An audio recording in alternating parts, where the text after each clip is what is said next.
बिस्मिल्लाहिर्रहमानिर्रहीम। आज का हमारा टॉपिक है rule 12 A non active tax payer sales tax rules 2006। आज हम देखेंगे कि एक नॉन एक्टिव टैक्स पेयर होता कौन है और ऐसे स्टेटस में नॉन एक्टिव टैक्स पेयर को होने वाले नुकसानात क्या क्या हो सकते हैं।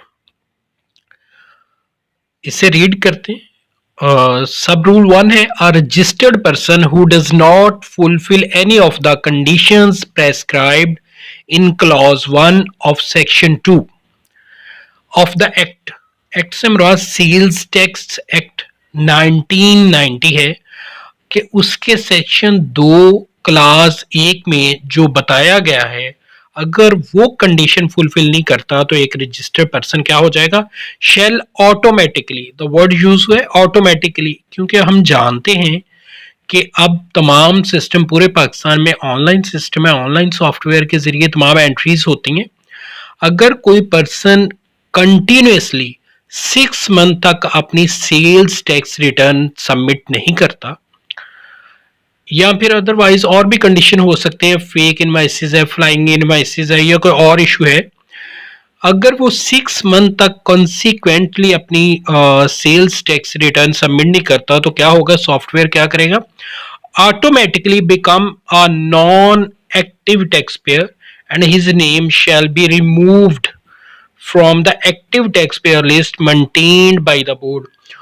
जो बोर्ड एक list weekly, annually, monthly, weekly, अब तो वैसे डेली होती है, उस लिस्ट में से ये नाम निकाल दिया जाएगा। और नाम निकालने का मतलब है कि इनएक्टिव हो गया person, non active tax pair बन गया, तो ऐसे में उसे होने वाले नुकसान क्या क्या होंगे उनको भी अभी हम देखेंगे। जो सब रूल 2, 3, 4 ये इनएक्टिव पर्सन को होने वाले नुकसान के बारे में है। A non active tax payer shall not be entitled to, वो हकदार नहीं होगा किस चीज का, file goods declaration for import and export, GD file नहीं कर पाएगा, ना इंपोर्ट की ना एक्सपोर्ट की। इशू सेल टैक्स इनवाइसेस, किसी भी कस्टमर को सेल टैक्स इनवाइस इशू नहीं कर पाएगा। क्लेम इनपुट टैक्स और रिफंड, ना तो रिफंड क्लेम कर पाएगा ना ही इनपुट टैक्स की एडजस्टमेंट कर पाएगा। Avail any concession under the act or rules made thereunder, ना तो एक्ट में दिए गए ना रूल्स में दिए गए, 2006 में दिए गए किसी भी कंसेशन को अवेल कर पाएगा। ये ABCD उसकी कुछ नुकसान बताए गए। इसी तरह थर्ड रूल में भी बताया गया, सब रूल थर्ड में भी नुकसान। नो पर्सन, पर्सन से मुराद इंडिविजुअल पर्सन, पार्टनरशिप जिसे AOP कहा जाता है, और कंपनी तमाम शामिल है। यहाँ पे पर्सन स्पेसिफिकली बताया गया तो इसका मतलब जनरल टर्म में लिया गया तो तीनों ही कैटेगरीज आ जाएंगी, और कंपनी में पब्लिक और प्राइवेट भी हो सकते हैं। Includes government departments, autonomous bodies, public sectors, organisations, including का वर्ड शामिल हुआ है कि बाकी भी हैं लेकिन ये वाले स्पेसिफिकली, मतलब इसका मतलब ये नहीं कि सिर्फ गवर्नमेंट डिपार्टमेंट्स होंगे, ऑटोनमस बॉडीज होगा, ये पब्लिक सेक्टर और प्राइवेट ऑर्गेनाइजेशन, इंडिविजुअल पर्सन भी होगा। इंक्लूडिंग का वर्ड जब आ जाता है इसका मतलब होता है ये भी स्पेसिफिकली शामिल है जनरल के साथ साथ।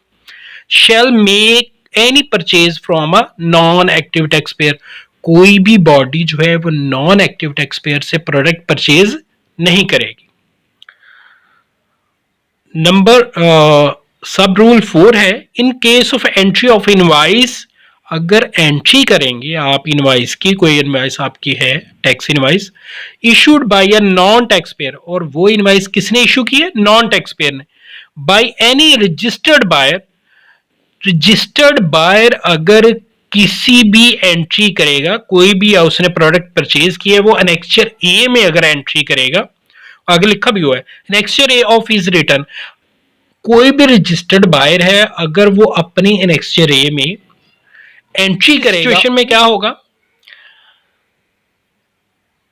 अ message shall appear to the effect of date the supplier is non active tax payer, तो उसे एक मैसेज मिलेगा कि जो सप्लायर है आपका वेंडर है वो इनएक्टिव है, उसका स्टेटस नॉन एक्टिव है, and no input credit tax credit shall be admissible against such invoice, और उसे कब बताया जाएगा जो आपने ये प्रोडक्ट परचेज की इसके अगेंस्ट जो भी आपने 18% या 25%, लेटेस्ट जो भी चल रहा है मुख्तलिफ प्रोडक्ट का इंपोर्टेड है तो 25 कुछ आइटम बताई गई हैं जिनका 25 लगता है, या फिर 18% जो टैक्स है वो आप एडजस्ट नहीं कर पाओगे, उसके अगेंस्ट आप इनपुट आउटपुट जो है उसकी एडजस्टमेंट नहीं कर पाएंगे।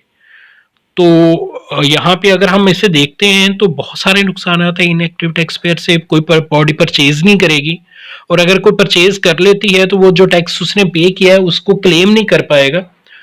इसके अलावा ना तो कोई मतलब टैक्स इनवॉइसेस इश्यू कर पाएगा non tax payer, non active tax pair, और ना ही जीडी फाइल कर पाएगा। तो कोशिश करें कि आपका स्टेटस एक्टिव होना चाहिए। अगर आपसे किसी एक मंथ की रिटर्न हो भी गई, रह भी गई है, टाइमली बाई टाइम आप नहीं फाइल कर पाए, तो कोशिश करें नेक्स्ट मंथ की कर लें।